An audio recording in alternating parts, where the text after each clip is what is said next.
Lubang cacing yang terhubung ke pavilion bintang jatuh terletak di bagian terdalam dari alian Xian, dilindungi oleh pertahanan yang sangat ketat. Xiao Yan tidak membuat lubang cacing ini diketahui publik. Meskipun biaya yang dikumpulkan dari mereka yang menggunakan lubang cacing akan menjadi jumlah yang cukup besar, Xiao Yan merasa lebih baik tetap rendah hati dalam hal-hal seperti itu.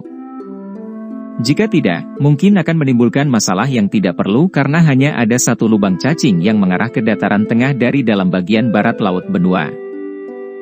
Itu akan menyebabkan banyak orang merasa cemburu jika berita disebarkan. Sebuah lubang cacing hitam pekat tergantung di udara di dalam aula yang sangat besar.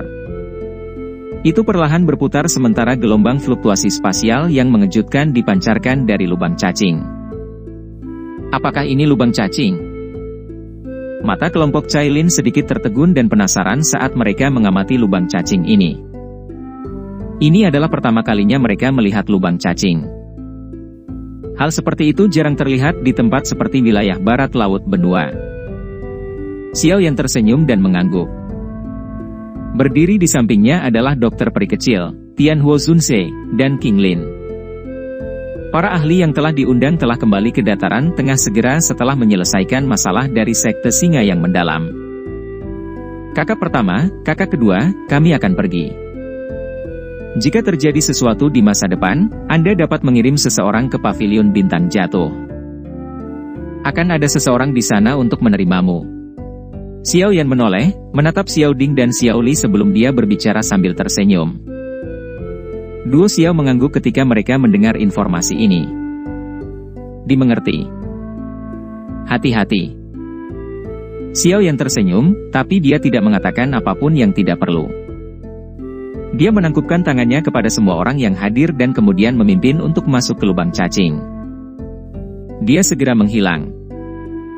Cailin, yang sedang menggendong Xiao Xiao, dengan sigap mengikuti di belakangnya, begitu pula kelompok dokter peri kecil.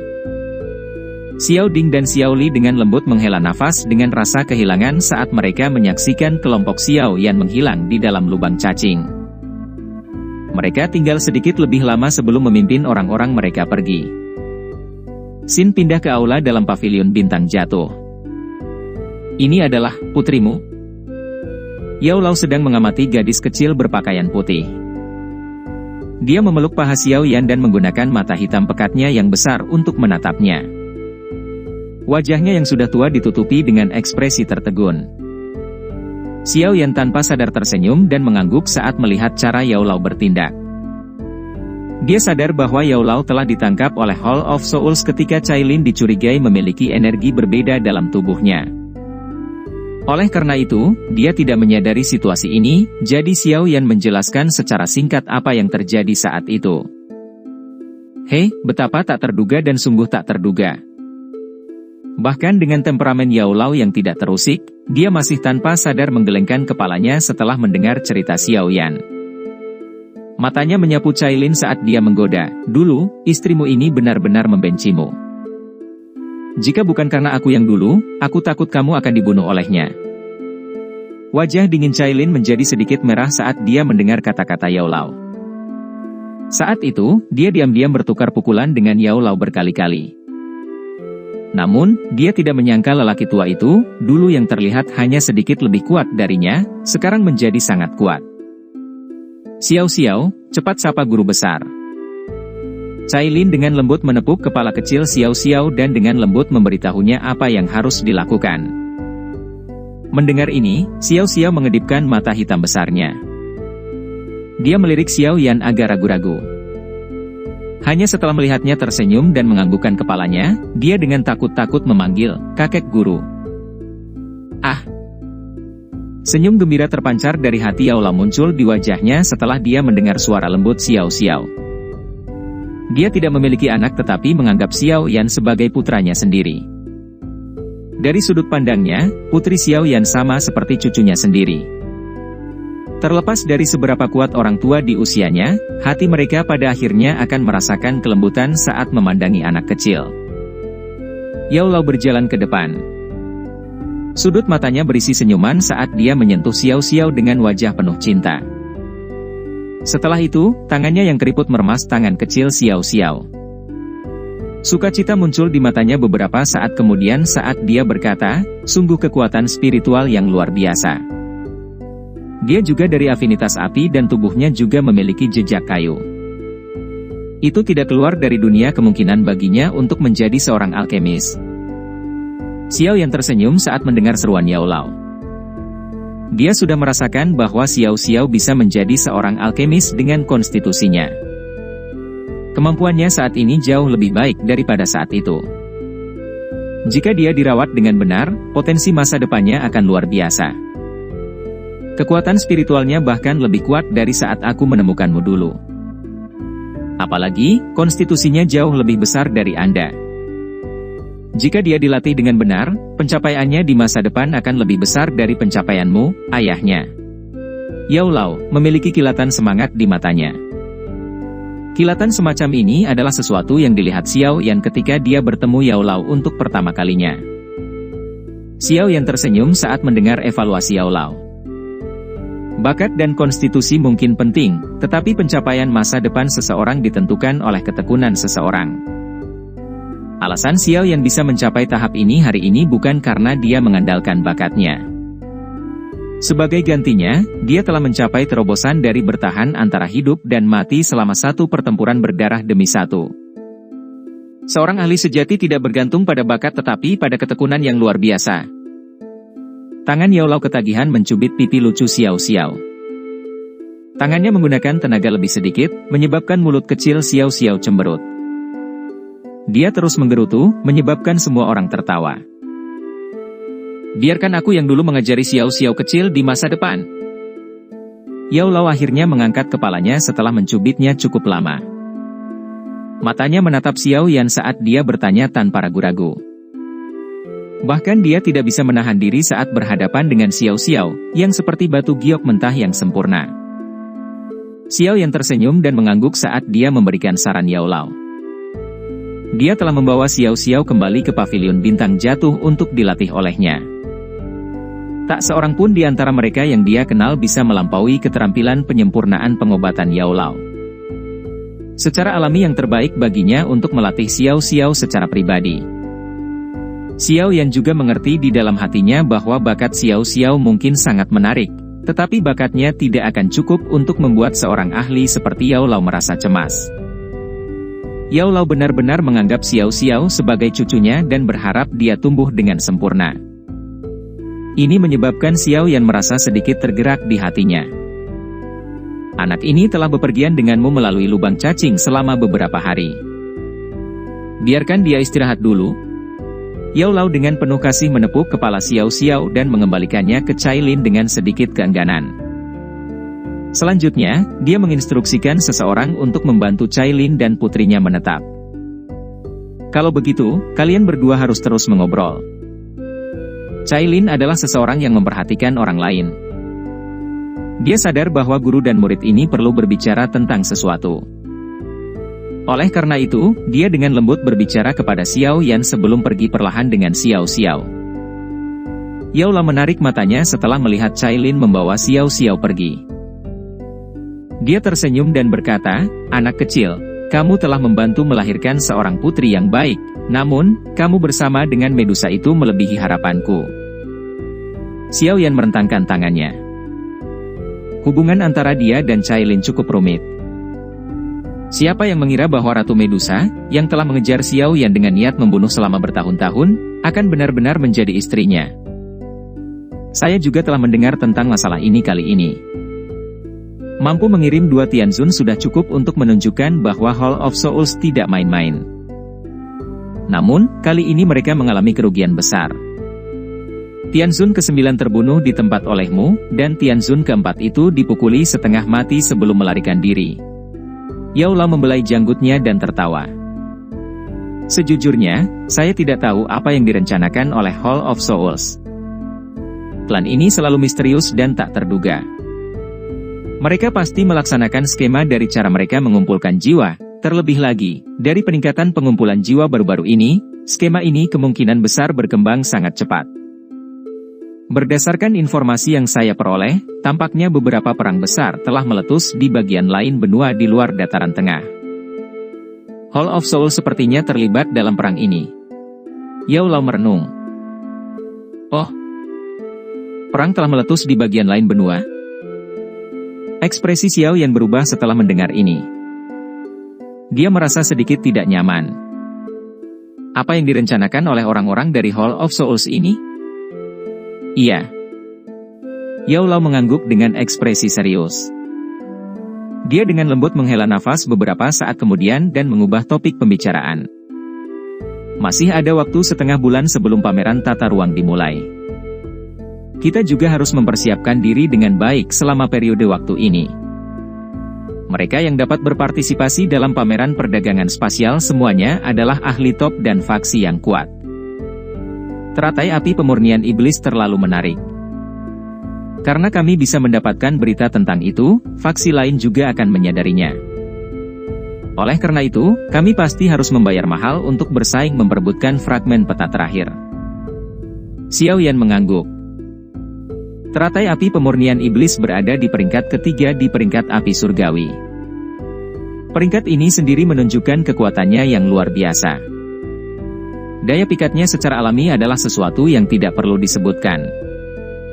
Meski itu hanya pecahan peta, nilainya akan cukup menakutkan. Tidak mudah untuk berhasil mendapatkannya dari banyak pesaing. Terlepas dari apa yang terjadi, kita perlu mendapatkan api teratai pemurnian iblis. Ada 4 fragmen peta. 3 di antaranya ada di tangan Anda. Kita harus mendapatkan bagian terakhir apapun yang terjadi. Yao Lao berkomentar. Api surgawi di 3 tempat teratas dari peringkat api surgawi memiliki kekuatan yang sangat merusak. Ketiga jenis api surgawi ini sangat langka di dunia. Bahkan setelah puluhan ribu tahun atau bahkan ratusan ribu tahun, akan sulit untuk membentuk satu sama lain. Bahkan dikabarkan bahwa dunia tidak berani membuat terlalu banyak dari 3 api surgawi teratas karena mereka terlalu kuat. Hanya ketika salah satu api surgawi benar-benar lenyap, nyala api kedua akan muncul setelah puluhan ribu tahun. Hal ilahi ini ditakuti oleh dunia roh. Setelah Xiao Yan kembali ke pavilion bintang jatuh, dia dan Yao Lao melakukan retret pada saat yang sama. Sementara mereka berdua sedang melakukan retret, bencana pil petir dan fenomena tidak wajar lainnya sering muncul di langit di atas pavilion bintang jatuh. Peristiwa yang sering terjadi ini menyebabkan banyak murid pavilion bintang jatuh menyaksikan mereka dengan terkejut. Namun, fenomena yang tidak biasa ini tidak merusak apapun di alam bintang. Beberapa sosok emas gelap diam-diam akan mengisi awan guntur saat petir terbentuk dan akan menyerap semua petir saat gelombang demi gelombang suara gemuruh bergema.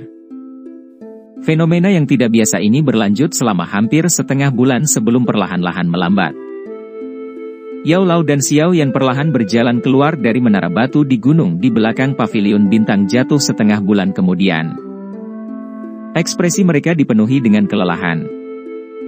Mereka bertukar pandangan satu sama lain tetapi tidak memiliki kekuatan untuk mengucapkan kata-kata yang tidak perlu. Keduanya kembali ke kamar masing-masing dan beristirahat selama 3 hari penuh. Xiao Yan dan Yao Lao baru bertemu lagi pada siang hari di hari ketiga. Setelah 3 hari istirahat, aura mereka telah pulih sepenuhnya. Ayo pergi. Yao Lao tersenyum dan berbicara saat melihat Xiao Yan. Setelah menghitung waktu, pameran perdagangan spasial akan segera dimulai. Sudah waktunya mereka pergi. Xiao Yan mengangguk. Pada saat ini, hanya Cailin dan dokter peri kecil yang ikut dengannya. Pavilion bintang jatuh adalah benteng pertahanan mereka, dan Yao Lao akan pergi kali ini. Oleh karena itu, lebih baik jika lebih banyak orang tetap tinggal untuk memperkuat pertahanan. Aku telah mengatur masalah pavilion bintang jatuh dengan tepat dan akan segera kembali jika terjadi kecelakaan. Yao Lao berdiri di puncak gunung yang menghadap ke alam bintang ini. Dia tersenyum dan tidak tinggal lebih lama lagi. Kakinya melangkah melalui udara kosong saat dia dengan cepat bergegas ke pintu keluar alam bintang. Ayo pergi juga. Xiao Yan menoleh dan mendesak Cailin dan dokter peri kecil setelah melihat Yao Lao pergi. Dokter peri kecil dengan lembut mengangguk saat mereka bertiga dengan cepat mengikuti Yao Lao. Pameran perdagangan spasial adalah istilah asing di dataran tengah. Hanya faksi dan pakar teratas di seluruh benua yang mengetahui informasi terkait pameran perdagangan spasial. Ketika apa yang disebut pameran perdagangan spasial ini dimulai, tidak ada penyelenggara khusus, tetapi semuanya pada akhirnya membutuhkan beberapa aturan untuk membuat orang tetap sejalan. Saat pameran perdagangan spasial secara bertahap meluas, penyelenggara yang cocok akhirnya muncul. Namun, penyelenggara ini bukanlah ahli atau faksi tunggal. Sebaliknya, ketertiban dipertahankan oleh 3 sekte dengan nama yang tidak terlalu terkenal. Ketiga sekte itu adalah Gerbang Garis Tanah, Sekte Luar Angkasa Misterius, dan Gunung Harta Karun Refleksi.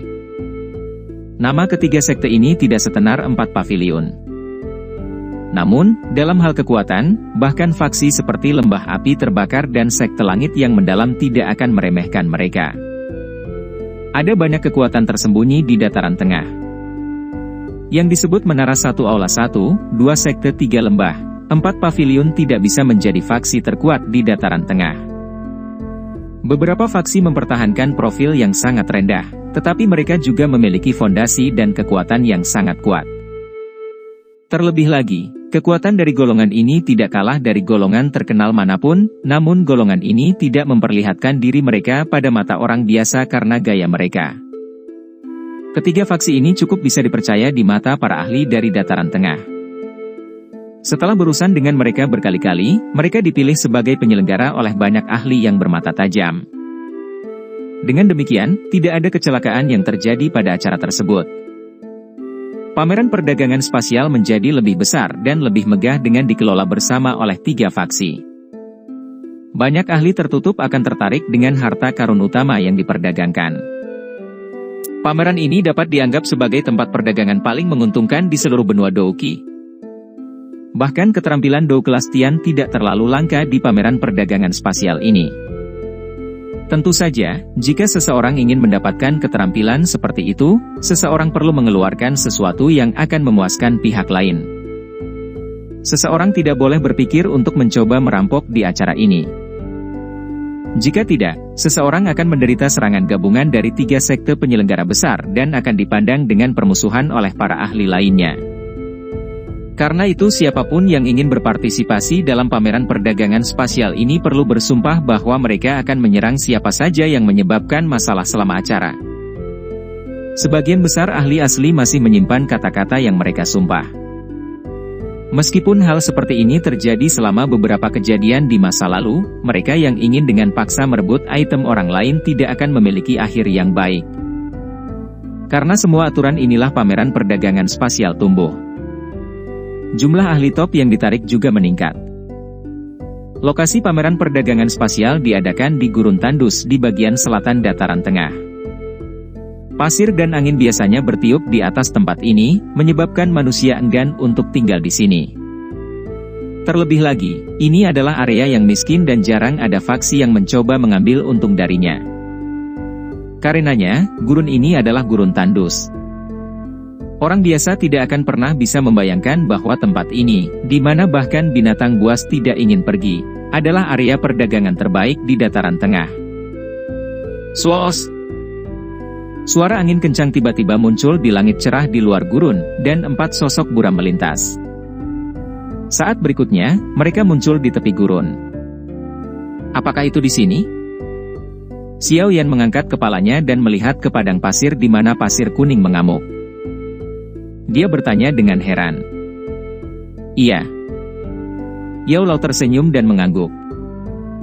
Matanya perlahan menyapu sekelilingnya saat dia sedikit tertawa. Tempat ini mungkin tampak benar-benar sepi, tetapi jika Anda merasakan dengan hati-hati, Anda dapat mengetahui bahwa ada cukup banyak aura kuat di dalamnya. Xiao Yan mengangkat alisnya saat mendengar kata-kata Yao Lao. Jantungnya bergetar saat persepsi spiritualnya menyebar ke segala arah. Kejutan dengan cepat melonjak ke wajahnya. Dia secara singkat menyapu persepsi spiritualnya dan telah menemukan lebih dari 100 aura di gurun ini. Yang terlemah dari aura ini ada di kelas Douzun bintang 3 sedangkan yang terkuat samar-samar memancarkan fluktuasi yang unik. Xiao Yan telah merasakan riak seperti itu dari Yao Lao berkali-kali sebelumnya. Itu adalah fluktuasi misterius yang hanya dimiliki oleh seorang elit Dou Sheng. Meskipun riak ini sangat redup, itu juga berarti bahwa pemilik aura setidaknya telah mencapai puncak perubahan 8 dari bintang ke-9 kelas Douzun. Jika tidak mungkin membuat fluktuasi seperti itu. Sungguh layak menjadi pameran perdagangan kelas tertinggi di dataran tengah. Ini telah menarik begitu banyak ahli. Xiao Yan dengan lembut memuji. Ini hanya aura yang bisa dia rasakan. Hatinya sadar bahwa ada aura yang tidak bisa dia deteksi. Pemilik aura ini kemungkinan besar akan memiliki orang suci dalam nama mereka. Haha, ini hanya sebagian kecil. Setelah memasukinya, Anda akan menyadari bahwa itu benar-benar sesuai dengan reputasinya sebagai kelas atas. Yao Lao membelai janggutnya dan tertawa. Dia segera menambahkan dengan agak serius, kalian semua harus bersikap baik begitu kita masuk. Ada banyak ahli di dalamnya. Beberapa sekte tersembunyi mungkin tidak terkenal, tetapi sekte di sana mungkin berisi keberadaan Dou Sheng seperti iblis tua. Oleh karena itu, yang terbaik adalah menghindari menyinggung perasaan mereka jika kita bisa. Kelompok Xiao Yan mengangguk ketika mereka mendengar Yao Lao memperingatkan mereka. Pavilion bintang jatuh saat ini mungkin berkembang pesat, tetapi ini karena mengandalkan status alkemis Yao Lao dan kekuatan Ban Sheng-nya. Jika tidak, pavilion bintang jatuh hanyalah faksi yang mirip dengan pavilion petir angin. Seseorang mungkin tidak dapat mengatakan bahwa seseorang dapat menemukan sejumlah besar faksi yang mirip di dataran tengah, tapi pasti ada beberapa dari mereka yang hadir. Tentu saja, jika orang lain datang memprovokasi kita tentu saja tidak boleh bersikap lembut. Yao Lao tersenyum tipis saat berbicara. Kelas Ban Sheng mungkin tidak tertandingi, tetapi dia masih memiliki status lain. Dia adalah seorang alkemis terkenal di dataran tengah. Menghadapi gelar ini, bahkan elit sejati Dou Sheng tidak akan bertindak sombong ketika bertemu dengannya. Ayo pergi. Yao Lao tidak mengatakan apapun setelah kata-katanya terdengar. Dengan lambaian tangannya, tubuhnya melangkah melalui udara kosong saat dia bergegas menuju bagian terdalam dari gurun. Badai pasir kuning yang bertiup di sepanjang jalan secara otomatis menghilang ketika berada sekitar 100 meter dari tubuhnya. Xiao Yan dan dua lainnya mengikuti dari belakang. Badai pasir yang sangat ditakuti oleh orang biasa ini tidak menimbulkan halangan apapun bagi mereka. Oleh karena itu, kelompok Xiao Yan telah mencapai bagian terdalam dari gurun 10 menit kemudian. Mereka mengikuti Yao Lao dan mendaki gunung pasir yang sangat curam. Mata mereka menyapu sisi lain gunung pasir ketika mereka mencapai puncak. Kejutan melonjak ke wajah mereka. Orang bisa melihat lubang hitam seluas 1000 kaki berputar perlahan di puncak gunung pasir yang menjulang tinggi, yang terletak di tengah padang pasir. Gelombang kekuatan isap perlahan menyebar darinya. Pada saat ini, beberapa orang dengan aura yang sangat kuat melintas dari pegunungan pasir di sekitarnya. Mereka menyerbu ke lubang cacing dan menghilang.